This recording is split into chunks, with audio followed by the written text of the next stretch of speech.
Someone should really check Impact Wrestling for Time Lord DNA, because the promotion has regenerated countless times over its 20-year history. NWA, TNA, Global Force Wrestling, and now Impact, the company has had as many names as Ed Leslie at this point, and it's still going today in spite of, well, everything. Part of the reason why it survived is because it's provided fans with dozens of memorable moments, many of them coming in the form of big returns. Whether it was a full-on return to the promotion or just their first appearance on TV for a few months, all of these moments were significant for the company and got a great reaction from the crowd. Besides the one that happened during the pandemic, because there was no crowd. But we'll get there. I'm Adam Pachisi from Cultaholic Wrestling, and these are the 10 best Impact Wrestling returns. Join us.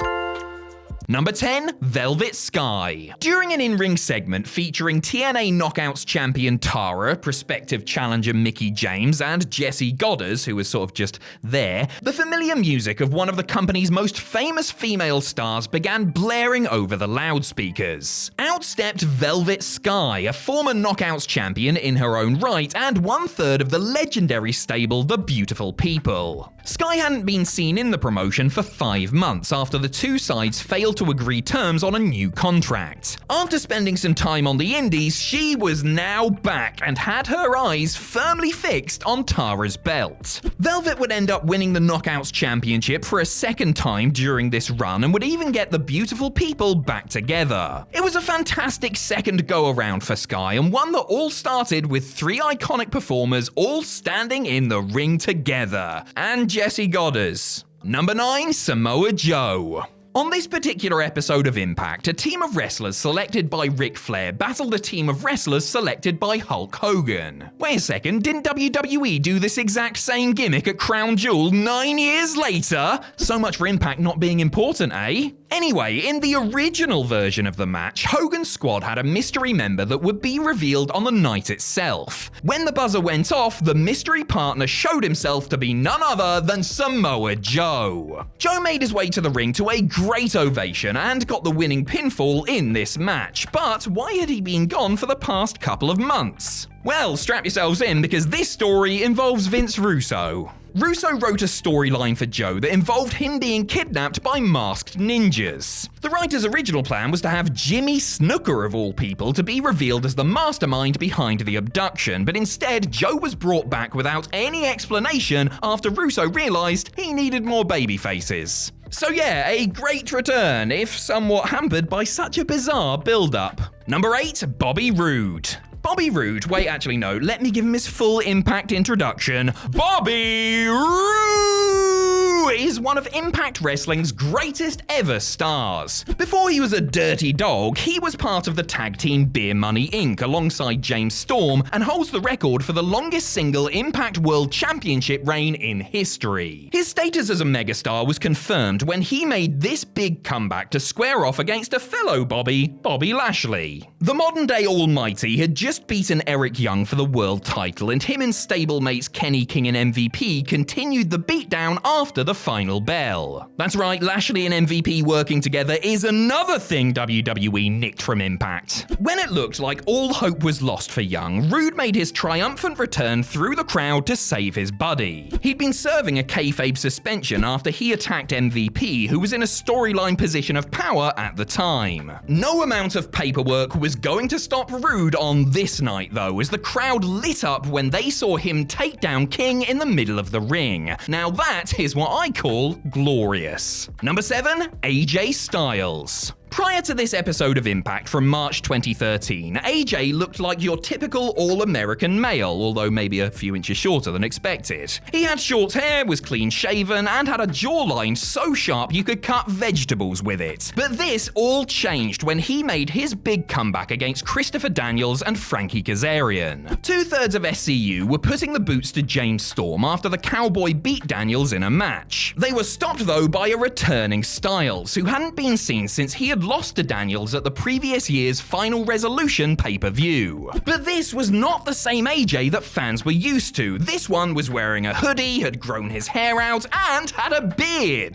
This return marked a huge change in AJ's character. Gone was the plucky babyface with the baby's face, and here was the edgy heel that would eventually take over Bullet Club, join WWE, and rule the wrestling world. Number 6, AJ Styles. Again. Well, look who it is, a double bill of the phenomenal one. How lucky we are. Due to the success of the first Lockdown show, at which every single match was contested inside a cage, WWE decided to copy Impact again and introduce their own themed shows like Hell in a Cell, TLC, and who could forget the magical evening that was Fatal 4-Way 2010. At this particular Lockdown in 2011, two of the most prominent factions in Impact at the time clashed in the main event. Fortune, Christopher Daniels, James Storm, Kazarian, and Robert Roode battled Immortal, Ric Flair, Abyss, Bully Ray, and Matt Hardy in a vicious, lethal Lockdown match. Immortal, the baddies, seemed to have the victory in hand, with Bully Ray about to smash Daniels' head in with a kendo stick. This bald-on-bald violence was prevented by a returning Styles, who Bully had powerbombed off a stage a month earlier. Styles saved his good friend Daniels and helped Fortune pick up the win, sending the crowd home happy. Although he would have looked a lot better if he hadn't got half of his shirt stuck while trying to rip it off. The Hulkster makes it look so easy. Number 5, Austin Aries. Making a comeback to a promotion is one thing, but winning their world title on the night of said comeback, that is a whole nother level. And that is exactly what happened when Austin Aries made his Impact return in early 2018. After being released by WWE about 6 months previously, Aries returned to his former home after nearly 3 years away. Sunglasses on and banana in hand, the greatest man who ever lived, his words, definitely not mine, got into the ring and confronted world champion Eli Drake. Aries was going through his belt collector phase, rocking up in different promotions around the world and winning championships. He challenged the future LA Knight to a match for the gold then and there, which they had in their street clothes. Like, I'm pretty sure Aries is wearing jeans here. But that didn't matter because Aries ended the night with a brand new accessory, winning the impromptu match and adding the Impact World Championship to his toy box. A shocking return, a shocking match, and a shocking title change all in one night. But let's just not mention how this run for Aries ended. That was shocking for a whole different set of reasons. Number 4, Christian Cage. In 2012, Impact celebrated its 10th birthday with a special edition of their SLAMMIVERSARY pay-per-view. The show was stacked with top-tier matches including AJ Styles and Kurt Angle teaming up against Bad Influence, Bobby Roode versus Sting for the world title, and Devon Dudley and Garrett Bischoff against Robbie E and Rob Terry. Classics, every one of them. But perhaps the most notable appearance on the night came from a man not even signed with Impact at the time. Former NWA World's Heavyweight Champion Christian Cage made his first appearance in Impact for 3.5 years. He was there to announce the #1 moment in Impact's history, but history was actually being made then and there as Christian was the WWE Intercontinental Champion at the time. Cage had been allowed to appear for Impact on the condition that WWE could have Ric Flair, who was signed to Impact at the time, so that the Nature Boy could get inducted into the Hall of Fame that year. Considering that WWE had never really acknowledged the existence of the rival company on its programming, the fact that one of their wrestlers, their champions no less, was on an Impact pay-per-view was big news. Another classic moment from the Instant Classic. Number 3, Jeff Hardy. The January 4th, 2010 edition of Impact was quite possibly the biggest show the company had ever put on to that point. Not only did it announce the arrival of Hulk Hogan, but was also the first episode of Impact to go head-to-head with WWE Raw. A new Monday Night Wars was here! I mean, granted, it only lasted for 10 massively one-sided weeks, but still, another huge moment to go on this episode was the return of a favourite from the early days of the company. During a Steel Asylum match, a contest where 8 wrestlers bopped each other around a big red dome, Jeff Hardy made his way through the audience to a stunned ovation from the crowd.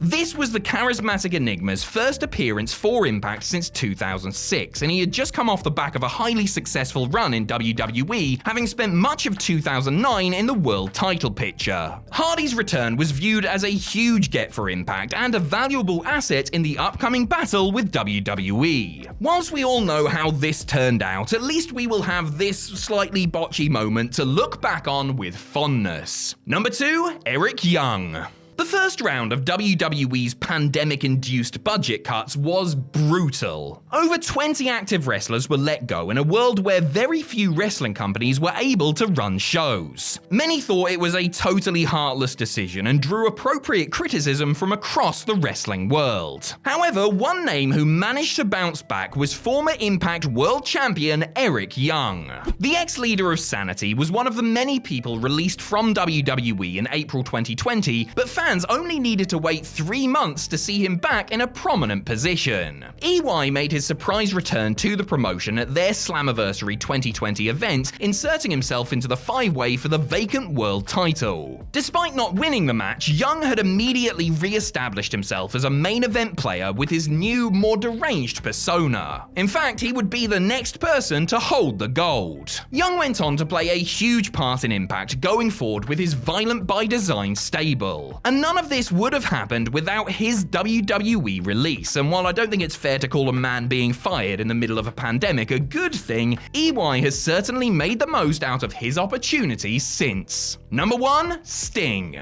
Between his stints working for WCW and AEW, and a brief pit stop in WWE that we won't waste any time remembering, the man called Sting was one of the biggest and brightest stars Impact Wrestling had to offer. He was a multiple-time world champion for the company, was their first ever Hall of Fame inductee, and gave Impact fans dozens of incredible moments to remember. Case in point, this return on a 2010 episode of Impact. When the lights went out during a match pitting Hulk Hogan and Abyss against Ric Flair and AJ Styles, fans lost their minds. They lost them even more when the lights came back up and the icon was stood in the ring. Their cheers soon turned to boos though, as Sting then turned heel and attacked Hogan and Abyss. This began a huge heel run for Sting and took his career in an exciting new direction. In terms of surprise factor, fan reaction at the time, and storyline ramifications, the Stinger's big return in 2010 is just as iconic as the man himself.